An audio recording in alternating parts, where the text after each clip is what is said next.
Powered by the Montana Television Network. This is the 5:30 News on Q2, Montana's news leader.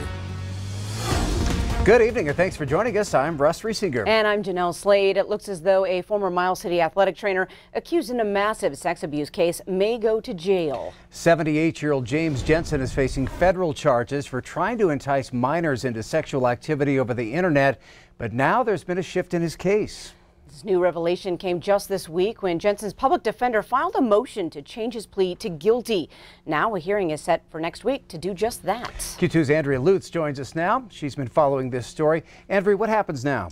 Well, James Jensen is set to plead guilty Tuesday in Billings federal court. Still, there are other charges from the state as well, and a massive civil case from victims who say Jensen abused them during athletic exams. Jensen was charged back in December with those federal charges.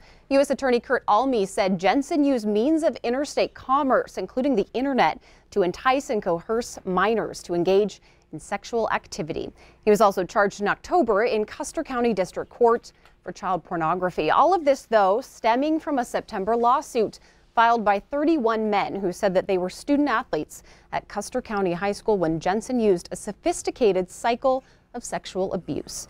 Back in October, authorities discovered child pornography when they were investigating those accusations from those 31 victims. Jensen is facing 15 years in prison, thousands of dollars in restitution for his federal crimes. And today, I spoke with an attorney for those 31 victims in the civil case, and they say they are glad Jensen is being held accountable, taking responsibility for what he has done. But of course, that civil suit is still moving forward. Thanks, Andrea. Well, Montanans in the northeast corner are experiencing the coldest temperatures in the nation. Antelope, Montana, which is about 8 miles south of Plentywood, got down to 50 degrees below zero this morning, and that is without the wind chill. But considering the cold, the Sheridan County Sheriff's Office has not had reports of too many issues other than vehicles not wanting to start. Those with the National Weather Service out of Glasgow say it's the coldest temp of the year, but surprisingly not a record. Now, I talked with one of the owners of the Antelope Bar today, Dave Van Wieren, to let him know his town made the record. He told me, quote, "It feels like it." Well, thanks for the photo, Dave.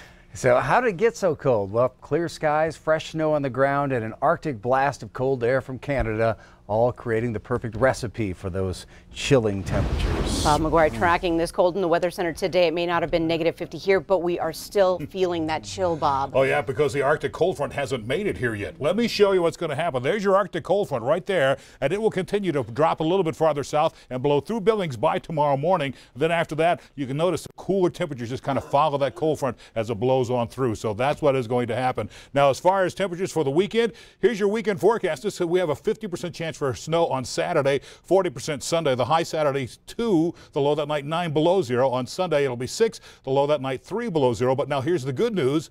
These are your forecasted highs as we head into the rest of next week. You see the weekend will be 2, 6, and then on Monday 12, 13 on Tuesday, and all the way up to 27 degrees by the time Thursday gets here. We'll have more on the rest of your forecast coming up in a few more minutes. All right, thanks, Bob. As below zero temperatures move into the weekend, local shelters are dealing with the influx of people needing a place to go. Now, the Billings Crisis Center offers mental health and substance abuse services to our area homeless population, but the center can only hold 45 people overnight. Program Director Marcy Neary tells us the center has successfully partnered with 3 area churches to provide shelter and basic care. Now, the program is called My Backyard. Once the temperature hits 32 degrees or lower and the crisis center reaches capacity, the churches take in those with lower level needs. Now, the churches will only take in people who have been screened by the crisis center. The 2019 Race to the Sky dog sled race will kick off tomorrow in Lincoln as planned. Organizers say they are prepared for the sub-zero temperatures and are hoping people will still come out to cheer on the racers. 20 teams will be competing in this year's race, and each musher is required to carry Arctic grade gear for safety. Organizers noted that everyone competing is a veteran who has raced in equally cold or colder temperatures throughout their careers. Race officials say they take the health of the mushers and the dogs very seriously and will of course be closely monitoring the teams to make sure everyone is safe.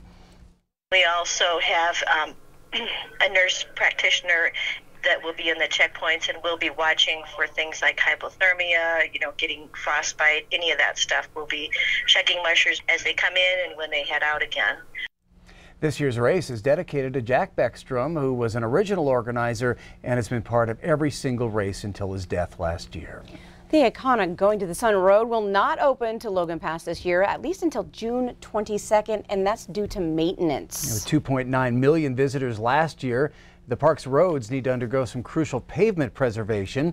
Going to the Sun Road will get a protective coating on it to extend the life of the road's surface. Lauren Alley, a spokesperson for the Glacier, says they worked with the Federal Highway Administration to select a specific pavement preservation material that would be the most compatible for multiple road users, including bicycles. In addition to road resurfacing, the park will repair masonry features, log railing, and signs. A bill allowing Montana microbrewery tap rooms to extend their hours to 10 p.m. died a quick death today. Without discussion, the House Business and Labor Committee voted 16-3 to kill the measure this morning. The committee had a hearing on the House Bill 185 earlier this week. Montana craft brewers supported it, saying that allowing their tap rooms to remain open for an additional 2 hours would help the booming industry keep growing. But tavern and restaurant owners strongly opposed it. They said brewers are asking to create unfair competition for retail sales of alcohol because the brewers haven't had to pay for expensive alcohol beverage licenses. The bill's sponsor, Democrat Dave Fern of Whitefish, said he's open to taking a comprehensive look at liquor licensing in the state and perhaps creating a new type of retail sales license for brewers. It needs to be a license specially tailored to essentially what we've defined as somewhat of a manufacturing industry and hospitality combined. I think we would have to work out the language, whether it involves a quota or not. But moving forward, I think that's something interested parties can look at. Montana has one of the highest per capita number of microbreweries in the nation. A bill to stop Montana judges from suspending someone's driver's license because they didn't pay their court fines had its first hearing today. Now, judges and their lobbyists came out strongly against it. House Bill 217 is sponsored by Republican State Representative Casey Knutson of Malta. At Friday's hearing before the House Judiciary Committee, individual rights groups and some business groups showed support. They said people shouldn't be prevented from driving to work just because they're having trouble paying a fine or penalty. About 14,000 drivers had their license suspended here in Montana last year. Judges against the bill say license suspension may be one of the only tools they have to enforce payment of fines. But Knutson says most people are trying to pay their fines, and suspending their license does not help. I'm not trying to take away the ability of the court to collect these fees from people who are able to pay. I'm simply trying to ensure that people who cannot pay don't have their driver's licenses suspended and therefore lose their ability to get to work, earn a living, and provide for their families because they missed a payment or are having trouble making ends meet. And the committee will vote later on that bill.